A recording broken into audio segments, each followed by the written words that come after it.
रमज़ान एक ऐसा वाहिद महीना है जिसका ज़िक्र हमें कुरान के अंदर मिलता है।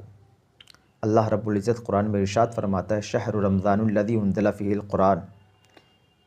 ये रमज़ान का महीना जिसमें कुरान का नुज़ूल हुआ। इस महीने में अल्लाह रब्बुल इज़्ज़त ने कुरान को नाज़िल फरमाया तो इस महीने की अज़मत को बढ़ा दिया। इस महीने की निस्बत कुरान की तरफ हुई तो ये महीना भी मुअज़्ज़ज़ हो गया। खुदा का कलाम तो ऑलरेडी मुअज़्ज़ज़ है ना, आला है। इस महीने की निस्बत कुरान की तरफ की गई तो इस महीने को भी आला बना दिया गया। अल्लाह ने फरमाया ये मेरा महीना है। अब ज़रा देखिए, इस महीने में कुरान का नुज़ूल हुआ। कुरान इतनी अज़मत, इतनी आला किताब है।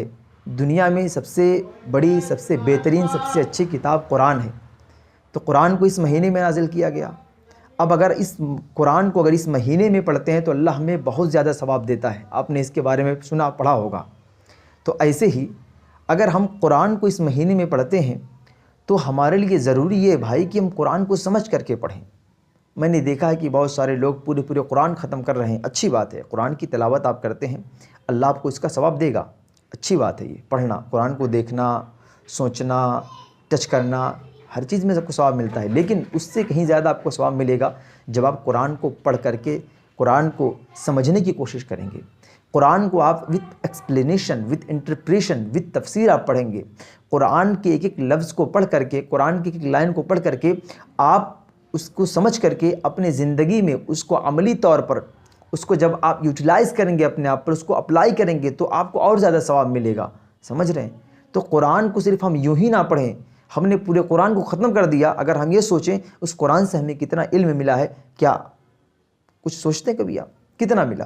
कुरान के ज़रिए हमने सवाब तो इकट्ठा कर लिया, कुरान के ज़रिए हमें इल्म कितना मिला, हमें नॉलेज कितना हुआ, उसके ज़रिए से हम लोगों को हिदायत कैसे कर सकेंगे? बताइए ज़रा। जब हम कुरान को समझेंगे तभी तो कुरान को शेयर करेंगे।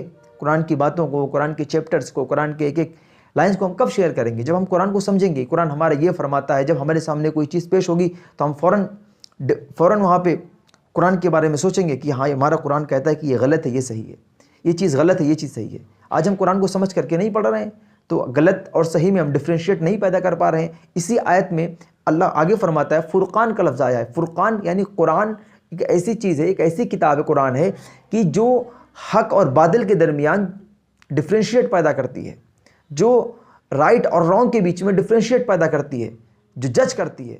तो इसलिए कुरान का नुज़ूल हुआ है। तो आप कुरान को